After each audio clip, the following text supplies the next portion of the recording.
Cara, como foi que começou tudo isso? Cara, tudo começou em 2009. Nessa época eu desenhava sozinho e fazia minhas histórias. E aí nessa época eu me lembro que eu tinha 13 anos e eu tava na sexta série. E aí eu me lembro que eu tinha o costume de desenhar na classe e tinha uns pôster na parede da minha aula porque a professora de artes pediu para as outras turmas colocarem. Só que teve um desenho que me chamou muita atenção, de um cara segurando uma guriazinha em formato mangá, o desenho do pôster. E aí enquanto eu desenhava na classe, eu me lembro que veio meu colega Bruno e começou a me azarar: pá, olha aquele desenho ali, o cara que fez esse desenho é melhor que tu. Tipo, pô, o cara desenha muito melhor que eu fiquei muito intrigado, falei: pô, Bruno, me apresenta esse cara. E o Bruno falou: tá, beleza, meu. Aí na hora do recreio ele falou: bah, esse aqui é meu amigo Jardel. Bah, eu me lembro que apertei a mão dele e comecei a falar: pô, cara, então tu desenha. Ele falou: bah, desenha. Ele pegou, trouxe as pastas dele e me mostrou todos os desenhos. Bah, e aí eu fiquei muito impressionado, fiquei pensando: nossa, que isso, esse cara desenha muito. Só que nessa época a gente não formou meio que uma amizade, a gente era tipo conhecido, porque a gente falava só de desenho e ele tinha um grupo dele, eu tinha o meu, e em 2009 ficou só por isso. Mas aí eu já tava arquitetando os planos. E o próximo ano, em 2010, com a ideia da animação? Cara, foi uma ideia meio criança, porque eu tinha 13 para 14, e aí eu me lembro que eu conheci o Satiel e o Israel, que eu apelidava de Jerusa. O Satiel ia me ajudar no roteiro e o Jerusa ia ajudar mais com o dinheiro, porque o pai dele trabalhava com design e essas coisas, e o Jardel, óbvio, no desenho. E aí eu peguei e chamei os caras. O Satiel aceitou, mas só que tava em cima do muro. Vamos fazer, vamos, senão beleza. O Jerusa tava ali. Só que o Jardel já era pé no chão, ele já sabia como é que funcionava a coisa. E ele já meio que, tá, vamos, aí dava uma desculpa. Aí ficou só nisso. Eu me lembro que só o Jerusa ia lá em casa, a gente discutia do roteiro e apresentava uns filmes. Porque eu tinha criado uma história chamada The Hood, lá desde 2009, mas era uma coisa boba, então não vale a pena falar da história porque ela tá arquivada e dali não sai mais. Tá, e aí o ano terminou que o Satiel saiu do colégio, o Jerusa ficou na dele e o Jardel ficou fazendo os desenhos dele, porque o projeto não deu em nada. Aí em 2011 ficou só eu e o Jardel, aí a gente começou a se tornar amigo, entendeu? Começou o cara a conversar mais, aí eu me lembro que nessa época todo dia ele vinha com um projeto pra mim, que ia criar uma história em quadrinho. Aí o que eu fazia? Eu ia lá, fazer a história, e aí entregava pra ele e falava: não quero mais. Sempre vinha com um projeto e outro, eu fazia a história. Aí um dia ele veio com um projeto que deu. Aí eu falei pra ele: não, cara, me dá essa folha aqui que eu vou fazer uma história pra ti e vamos levar até o fim. O desenho era de um cara de perfil, com uma regata de capuz. E daí eu tive uma ideia de fazer uma história de herói, mas ele já tinha essa história feita, que a gente faz tipo até hoje, é uma história sobre herói. Aí eu me lembro que na época faltava tempo e a gente tinha que se encontrar no dentista. Isso era uma época engraçada, porque era só ali, entendeu? Tipo, parecia até, sei lá, encontro, tipo, era uma coisa muito engraçada. Aí eu me lembro que daí começamos a fazer a história, aí ele vinha com as páginas, eu dizia como é que ia ser e ele desenhava. E aí daí prosseguiu. Me conta mais sobre a repercussão e o quanto vocês trabalham nesse projeto, que hoje é o projeto principal de vocês. Cara, a gente trabalha, como eu disse, desde 2011 e a grande repercussão foi o reconhecimento do rapper Das Dillinger, que é primo do Snoop Dogg também.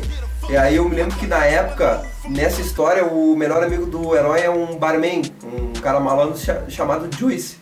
E pelo fato de eu ser muito fã de rap, eu me lembro que eu escutava o álbum do grupo do Dasta, Dog Pound, chamado Dog Food, de 95. E aí eu ficava encarando ele, ficava: bah, essa foto ele tem uma cara de barman, sei lá, tipo, não sei por que tanto eu ficava olhando aquela foto e vi o Juice ali escrito, o personagem. Aí eu peguei e mostrei a foto pro Jardel, pô, e o Jardel gostou. Aí o que eu pensei: pô, vou correr atrás dele e mostrar o nosso trabalho. Aí o que eu fiz? Pedi pro Jardel fazer um pôster daquele mesmo álbum, só que na touca botar Juice.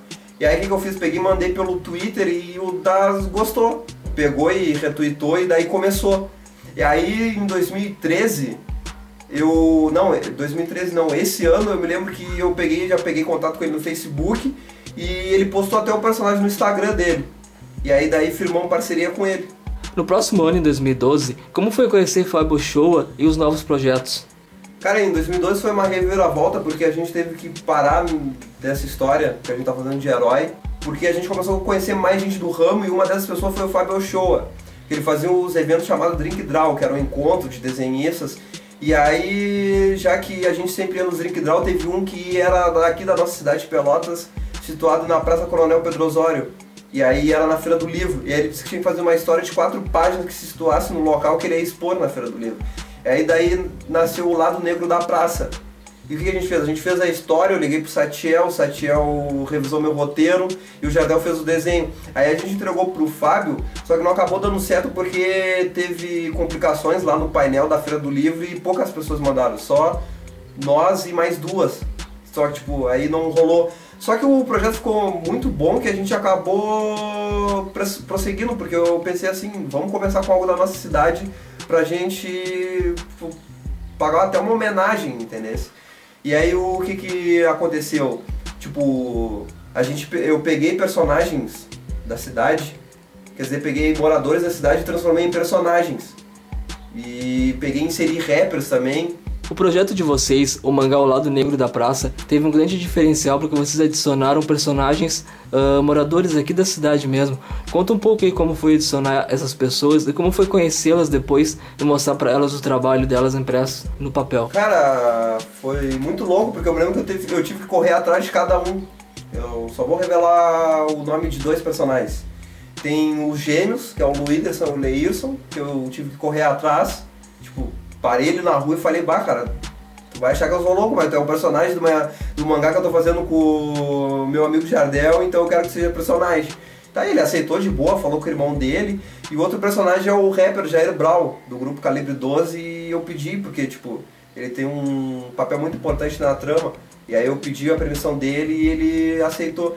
Aí já que ele aceitou, o movimento hip hop acabou abraçando o nosso mangá, no caso ele, Dom Brau, como eu citei, o Giovanni Lessa e o DJ Wagner. E a ajuda deles está sendo muito essencial para nós, porque tipo, eles são umas pessoas que ajudam de verdade, não tem ruim para eles. Eles pegam e realmente te ajudam. Tipo, tu pode estar lá na fossa que eles vão te ajudar e vão correr por ti. E o nosso agradecimento é 1000. E também tem outros rappers da cidade, como o Nocilla MC, tipo, que dá muito apoio, um cara super gente fina. O Phil também e o 39 Graus, que infelizmente faleceu e a gente paga uma homenagem pra ele.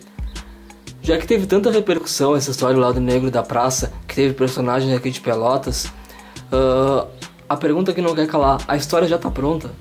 Cara, a história já tá pronta e a história, na verdade, é um mito do Lado Negro da Praça, porque conta que no Chafariz tem uma lenda urbana de uma criatura que rapta crianças, então o nosso principal tem muito ódio dessa criatura, então vocês têm que ficar ligados para saber o resto. Quando estiver pronto, teremos notícias. E o mangá já se encontra pronto, no total de 80 páginas. A única coisa que falta é o Jardel terminar de passar a caneta e fazer a arte final. Em 2013, atrás de editoras, vocês conheceram o Jussama, não foi? Sim, porque na época, pelo fato de estar quase pronto o Lado Negro, a gente quis correr atrás de editoras do Brasil e a gente acabou conhecendo a Blue Comics. Só que aí a gente acabou conhecendo o nosso mentor, Jussama, que na época ele era editor de mangás da editora. Só que deu muito problema, deu muita falcatrua com a editora e problemas com os artistas que o Jussama acabou saindo. Só que a gente continuou com ele. O Jussama, ele é um cara muito importante pra nós porque, como eu disse, ele é nosso mentor e por causa dele a gente reformulou toda a história em formato mangá. Porque as dicas dele foi totalmente essencial pro traçado do Jardel. E a gente acabou refazendo a história nessa nova versão totalmente mangá que resultou em 80 folhas. Então o Jussama tá com nós nessa história e até na história de heróis. Tipo, ele é praticamente nosso padrinho, então ele tá junto com nós até o fim. Para finalizar, agora fala um pouco de todas as pessoas que se envolveram no trabalho de vocês de 2009 até hoje em dia. Cara, o nome do nosso grupo se chama Easy Entretenimento e os fundadores é eu e o Jardel. Os integrantes é o Satiel, o cara que revisa a minha escrita, o Dinho, que está fazendo uma história em quadrinho chamada Evil Deed, o Bruno, que faz o nosso logotipo, e o Ricardo, que faz beat para nós e trilha sonora. E para terminar, eu quero agradecer muito a Associação Hip Hop de Pelotas, que está apoiando muito, e os rappers também. Eu quero agradecer o nosso padrinho Jussama, o salvador do mangá nacional. Quero agradecer também o Fábio Ochoa, que pra mim é o meu mentor da escrita de roteiro, ele é uma grande inspiração pra mim.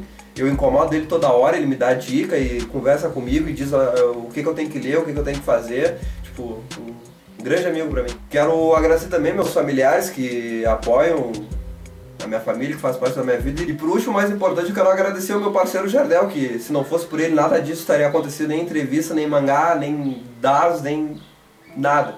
E também eu quero agradecer por ele ter acreditado em mim, porque eu falei pra ele que não ia desistir nunca do sonho dele, que a gente ia vencer e ele tá acreditando, eu tô muito feliz por isso. E eu quero dizer que a gente vai vencer junto essa parada e que o cara tá junto até o fim. Pode contar comigo pra tudo. Pra terminar, eu quero que vocês fiquem atentos com o nosso mangá, o Lado Negro da Praça, que vai vir com tudo. Falta pouco pra fechar. E eu quero dizer também que essa história de herói vai ser um pouco mais demorada, mas vai vir com tudo também. Vai vir até melhor, porque é uma história que a gente trabalha desde 2011. E eu também quero agradecer ao cara que está concedendo toda essa entrevista, o Lucas Borges, o dono do canal Estúdio Z. Ele que está editando e fazendo toda a produção do vídeo. E outra coisa que eu quero muito que vocês façam é se inscrever aqui embaixo no canal, tá todos os links, tudo direitinho, não custa fazer isso. E ele está firmando uma parceria com nós, tipo Easy Entretenimento, com o Estúdio Z, e com certeza vai vir muita coisa pela frente e eu quero que vocês se inscrevam para acompanhar tudo isso. E eu quero dizer muito obrigado a vocês que estão vendo o vídeo e com certeza o Estúdio Z.